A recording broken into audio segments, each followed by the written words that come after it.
கிறிஸ்துவுக்குள் பிரியமானவர்களே, இந்த நாளுக்கான தினசரி தியான வசனம் மத்தேயு எழுதின சுவிசேஷம் 21வது அதிகாரம் 28வது வசனம்.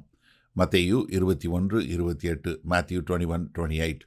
ஆயினும் உங்களுக்கு எப்படி தோன்றுகிறது?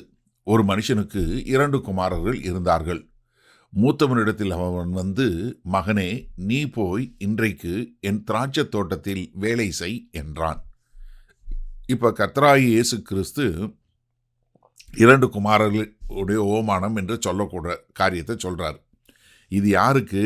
அவருடைய அதிகாரத்தை கேள்வி கேட்ட மத தலைவர்கள், ஆசாரியர்கள், பிரதான ஆசாரியர், தலைமை ஆசாரியர் என்று சொல்லக்கூடிய மத பரிசேயர்கள், இவங்களுக்கு சொல்றாரு. இப்போ அவங்கள கூப்பிட்டு அவங்க கிட்ட ஒரு ஓமானம் சொல்லி அவங்களுக்கு அதற்கு நீங்க தீர்ப்பு சொல்லுங்க அப்படின்னு அவங்கள சொல்ல வைக்க போறாரு. அதன் மூலமாய் அவர்கள் தங்களை தாங்களே நியாயம் தீர்க்க போகிறாங்க. அப்போ அவர் என்ன சொல்கிறாரு? உங்களுக்கு எப்படி தோன்றுகிறது? அப்போ அவங்கக்கிட்டே இந்த கேள்வியை கூடதான் நீங்கள் என்ன, அதாவது இப்போ வந்து அவங்கள வந்து நீங்கள் உங்களுடைய தீர்ப்பு என்ன, நான் உங்களுடைய இருதயத்தில் என்ன இருக்குங்கிறத நான் அறிஞ்சு கொள்ள விரும்புகிறேன். அப்போ அவங்கள இந்த ஓமானத்துக்குள்ளே உள்ளே கொண்டு வராரு. ஏன்னா அந்த ஓமானத்தை அவங்க உபயோகப்படுத்தும் போது வேறு வழி இல்லை, அவங்க அதுக்கு பதில் சொல்லணும்.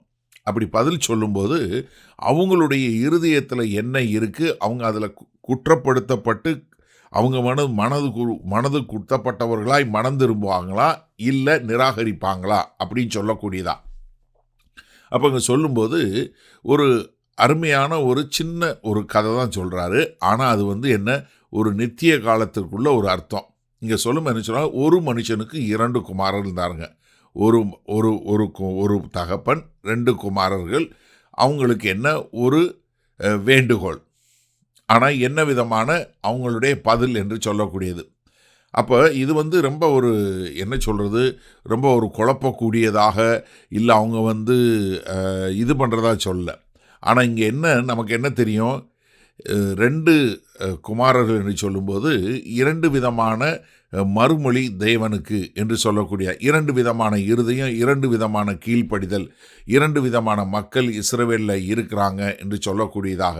ஏன்னா தகப்பன் வந்து தேவனை குறிக்கக்கூடியதாகவும், இதில் வேலை சன்கள் மகன்கள் என்று சொல்லக்கூடியவங்க அழைக்கப்பட்டவர்களாகவும்.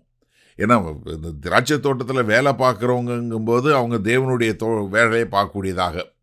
இப்போ இங்கே வந்து என்ன சொல்கிறாரு? மகனே, நீ போய் என் திராட்சை தோட்டத்தில் வேலை செய். அப்போ ஒரு மகனை பார்த்து என்ன சொல்கிறாரு? மகனே, நீ போய். அப்போ இங்கே வந்து என்ன, இயேசு கிறிஸ்து இப்போ மத்தேயு 21வது அதிகாரத்தில் எருசலேமுக்கு ராஜாவாக வந்துட்டார். தேவாலயத்தை சுத்தம் பண்ணிட்டாரு. அத்திமரத்தை அவர் சபிச்சிட்டாரு.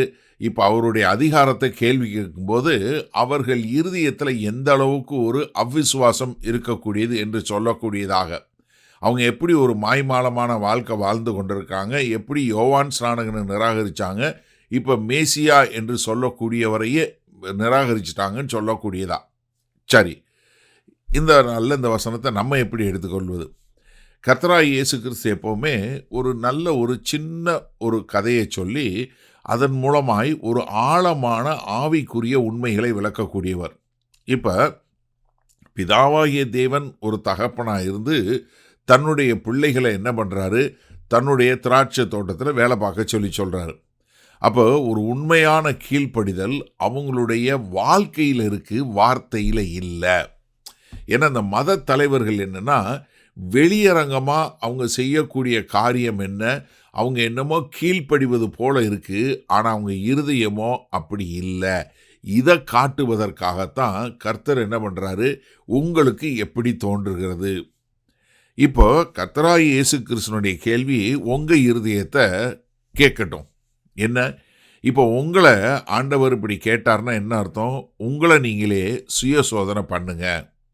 ஏன்னா இது நம்ம தெளிவாக தெரிஞ்சு கொள்ள வேண்டியது, கர்த்தர் வந்து இப்படி கேட்கும்போது நீங்கள் வந்து மனத்தாழ்மையோடு கீழ்ப்படுகிறீங்களா இல்லை வார்த்தையில் மட்டும் இருக்கிறீங்களா? இன்றைக்கி நிறைய பேர் இருக்கிறாங்க. எனக்கு அருமையானவர்களே, இந்த ஓமானத்துக்கு உள்ளே போகிறதுக்கு முன்பாக இன்றைக்கு கர்த்தர் சொல்லக்கூடிய ஒரு வார்த்தையை கேட்டு உங்களை நீங்களே சுய சோதனை பண்ணுறீங்களா? இல்லை நீங்கள் கர்த்தருடைய சத்தத்துக்கு நீங்கள் கீழ்ப்படியக்கூடிய அதாவது உங்களுடைய நடக்கைகளில் கீழ்ப்படியக்கூடிய மக்களாக இருக்கிறீங்களா, இல்லை வார்த்தையில் இருக்கிறீங்களா? ஏன்னா மத தலைவர்கள் என்ன பண்ணாங்க, அவங்க எல்லாருமே வார்த்தையில் கீழ்ப்படிஞ்சாங்க, வார்த்தை சொன்னாங்க திரும்ப. ஆனால் அவர்களுடைய நடக்கைகளோ தூரமாக இருந்துச்சு. கர்த்தராகிய இயேசு கிறிஸ்து வந்தபோது அவரை ஏற்றுக்கொண்டு அவரை பின்பற்றி வாழக்கூடிய மக்களாக இல்லை, மாறாக அவரை நிராகரித்து விட்டு அவர்கள் மதம் என்ற போர்வையில் ஒழியக்கூடிய மக்களாக இருந்தாங்க. இன்றைக்கு நீங்கள் எப்படிங்க?